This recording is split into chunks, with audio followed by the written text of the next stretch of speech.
Polda Nusa Tenggara Barat atau NTB mengungkap alasan menghentikan penyidikan kasus korban begal yang menjadi tersangka hingga mencuri perhatian publik. Kasus itu dihentikan lantaran dari hasil gelar perkara, penyidik Polda NTB tidak menemukan unsur pidana pada Sabtu 16 April 2022 lalu. Pasalnya, tindakan yang dilakukan korban hingga menewaskan dua pelaku begal itu dianggap tak melanggar hukum karena membela diri.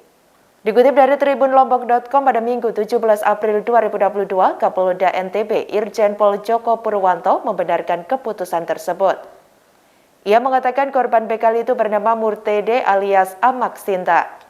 Dijelaskan olehnya, putusan gelar perkara khusus Polda NTB menyimpulkan apa yang dilakukan Amak Sinta adalah perbuatan pembelaan terpaksa.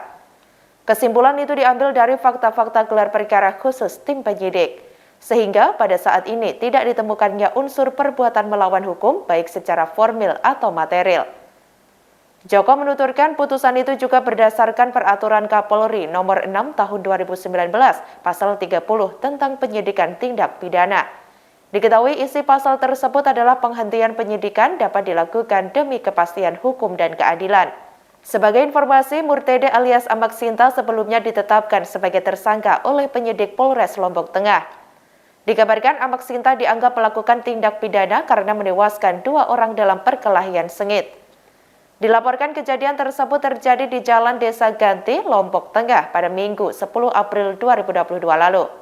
Diketahui korban meninggal masing-masing berinisial PN 30 tahun dan OWP 21 tahun. Kemudian kedua jasad ditemukan warga di pinggir jalan dengan luka tusuk. Belakangan terungkap dua orang tersebut merupakan komplotan begal yang berusaha merampas motor Amak Sinta.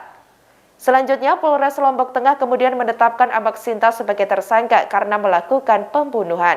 Sementara dua orang rekan begal yang selamat dalam perkelahian itu juga ditangkap.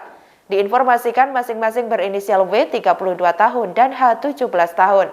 Saat insiden perkelahian, keduanya melarikan diri ketika melihat dua temannya tersungkur di tangan Amak Sinta. Penetapan status tersangka Amak Sinta selaku korban begal ini kemudian mendapat sorotan publik, sampai akhirnya Polda NTB mengambil alih kasus tersebut. Kini proses penyidikan pun dihentikan demi kepastian hukum dan rasa keadilan. Bahwa penanganan kasus ini berawal dari informasi yang diterima oleh Polres Lombok Tengah pada saat atau tanggal 10 April 2022 pukul 01.30 WITA. Informasinya di mana? Informasinya adalah di Jalan Raya Dusun Babila, Desa Ganti, Kecamatan Praia Timur, Kabupaten Lombok Tengah. Informasinya dari masyarakat bahwa ada dua orang tergeletak bersimbah darah. Dari informasi awal itu, maka Polres Lombok Tengah mendatangi tempat kejadian perkara. Demikian informasi kali ini, nantikan informasi terbaru lainnya hanya di channel YouTube Tribun Solo Official. Terima kasih sudah nonton, jangan lupa like, subscribe, dan share ya!